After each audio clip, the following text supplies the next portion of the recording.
নমস্কার বন্ধুরা, easy recipe with মৌ চ্যানেলে তোমাদেরকে স্বাগতম। আমি তোমাদের জন্য নিয়ে এসেছি বাড়িতে তৈরি ফ্রেঞ্চ ফ্রাইজ রেসিপি। আমি এখানে একটা বড় সাইজের আলু লম্বা লম্বা করে কেটে ধুয়ে শুকিয়ে নিয়েছি। কর্নফ্লাওয়ার নিয়েছি, সাদা তেল, চিলি ফ্লেক্স, চাট মশলা, গোলমরিচ গুঁড়ো, জিরে গুঁড়ো, হলুদ, লবণ আর একটা ডিম। আমি আলুর মধ্যে সব মশলাগুলো একবারে দিয়ে মাখিয়ে নেব। মশলাগুলো আমি সামান্য পরিমাণেই নিয়েছি।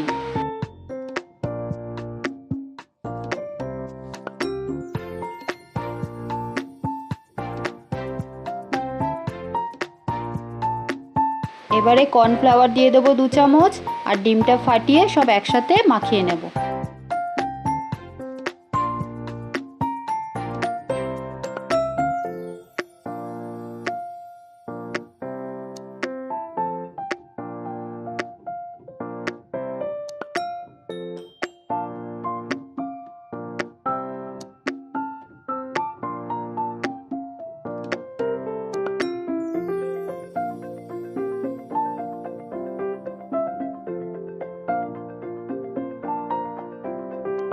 আমার আলুটা এইভাবে মাখা হয়ে গেছে। চলো শুরু করি।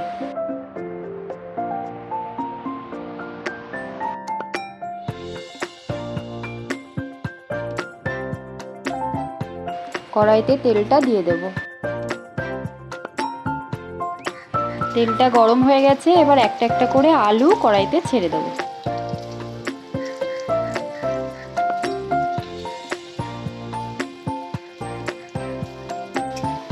এইভাবে উল্টে পাল্টে আলুটাকে ভালো করে ভেজে নেব।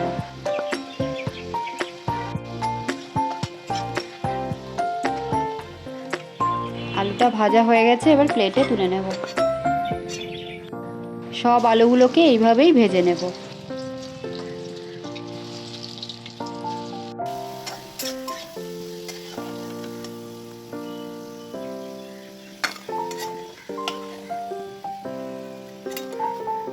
আমার ফ্রেঞ্চ ফ্রাইজ তৈরি হয়ে গেছে।